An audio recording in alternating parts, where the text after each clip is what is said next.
Today we'll be making one of my favorite side dishes, hors d'oeuvres, and it can also be a main meal. So it's something I can bring to parties. It's a good dish to share with other people, and it's very versatile. So it is a black bean mango salsa. Uh, Very simple ingredients. You may already have a lot of these ingredients in your home. So it comes together very quickly. It will keep in the fridge for probably about 4 days. And if it lasts that long, mine doesn't usually last that long. And it's very versatile. So we'll talk about that at the end of the video. But let's get started on making the recipe. So we're going to start with 1 can of black or pinto beans. I chose black beans today, and they are already drained and rinsed. You want to look for beans that, if they're canned, you want to look for beans that are 5% or less in sodium. Beans can be very, very high in sodium, and you just don't want, they can be up to like 30-40% sodium. So you just want to keep an eye on that. 2 cups of mango. You want to cube them or just cut them, chop them up a little bit. They can be frozen or fresh. Mine are frozen. So if it's wintertime right now where I am, and fresh mango, you may not always be able to get fresh mango. So frozen is fine. Just let it thaw. 1 cup of sweet corn. And I always use organic corn because corn is one of the most highly contaminated crops due to pesticides. So you want to look for organic if you can. This was frozen organic corn. 1 large bell pepper, chopped, any color you like. So I chose red pepper today. 1 small onion, finely chopped, or 1/2 cup of green onion chopped. I chose the green onion because I'm not a big fan of raw onion, but this dish definitely needs the flavor of the onion, so I prefer green onion if I am going to eat onion raw. 2 jalapenos. You need to seed and devein them and finely chop them. So you want to make sure that all the seeds are out and that you've removed the veins that are inside of the jalapeno.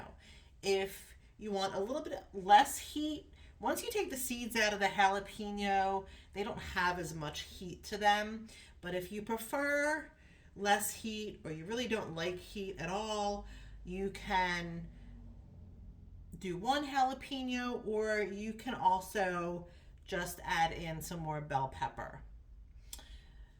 1 garlic clove, minced, 1 teaspoon of chili powder, and 1/2 teaspoon of cumin.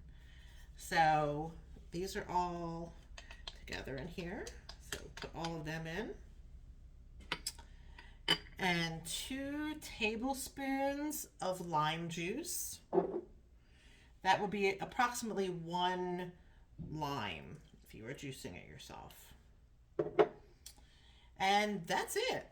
So just going to give all of that a good stir. Make sure that all of the ingredients are mixed up. Make sure that your spices have been evenly distributed. And you'll see that the liquid from the lime juice is really enough. It's enough liquid because we have the mango, which has liquid to it. And once it sits, once you put this recipe together, my recommendation is that you let it sit for maybe at least an hour. You want the flavors to kind of combine a little bit. So an hour or two is usually good. So I think that's good. If you think it needs a little bit more liquid, you can add a little bit more lime juice. But I would do the taste test, make sure that it's not too limey.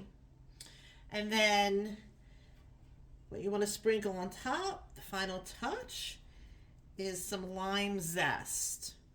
So the first time I had a recipe that called for, I don't remember if it was lime, orange, or lemon zest, it was one of them.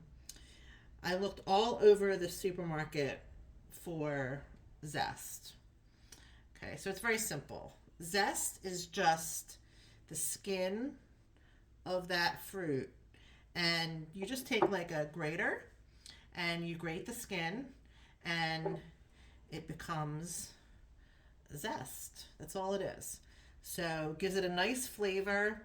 I prefer using organic when I'm zesting, because the skin would hold the pesticides if it's not organic. So that's it. That's your black bean mango salsa. This is a great dish to have with some homemade tortilla chips, over some greens. It's also very good over a healthy grain like rice or farro or even quinoa. So it makes a delicious side dish, and if you put it over a grain, it could also be a full meal. So hope you enjoy it. Thank you.